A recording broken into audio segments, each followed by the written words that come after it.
जय जय रामकृष्ण हरी. शुभ सकाळ. 365 दिवसांच्या प्रवचन मालिकेतील आजचा दिवस 85. प्रपंचातले विषय सुख हे खरे सुख नाही.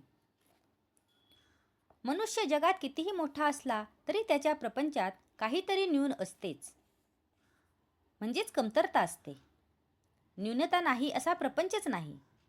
एखादा प्रापंचिक माझा प्रपंच पूर्ण आहे म्हणून सांगणारा भेटेल, परंतु चालले आहे असेच चालावे यात कमी तर नाही ना कधी पडणार अशी त्याला काळजी असतेच.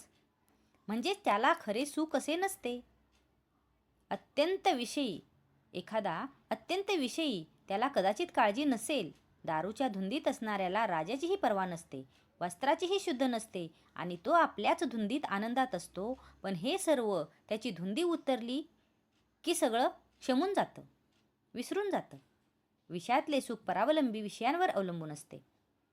विषय हे नश्वर आपल्यापासून कधीतरी जाणार, निदान आपल्याला तरी त्यांच्यापासून एक दिवस जावे लागणार आहे.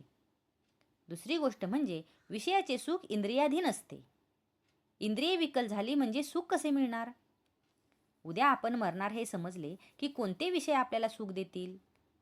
सारांश: विषयात सुख नाहीच. जे सुख होते असे वाटते ते आपल्यातच असते आणि ते विषयापासून मिळते अशी फसवणूक मात्र आपली असते. तर मग सुख कशात आहे? पुष्कळ वस्तू मिळाल्या तर पुष्कळ सुख मिळते हा भ्रम आहे. खरे किंवा पुष्कळ सुख म्हणजे कायमचे सनातन सुख आहे. ते सनातन सुख वस्तूपाशीच म्हणजे भगवंतापाशी असते.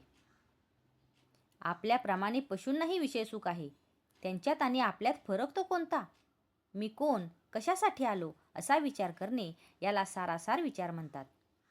प्रपंचातही आपण विचार करतोच. कशात आपला फायदा आहे, कशात आपला तोटा आहे हे बघतो. पण सर्वच असार, त्यात सार ते कुठून येणार?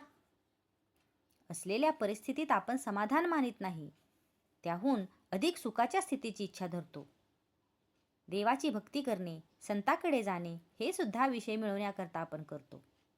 मग आपली ही सेवा भक्तिविषयांची झाली की संतांची?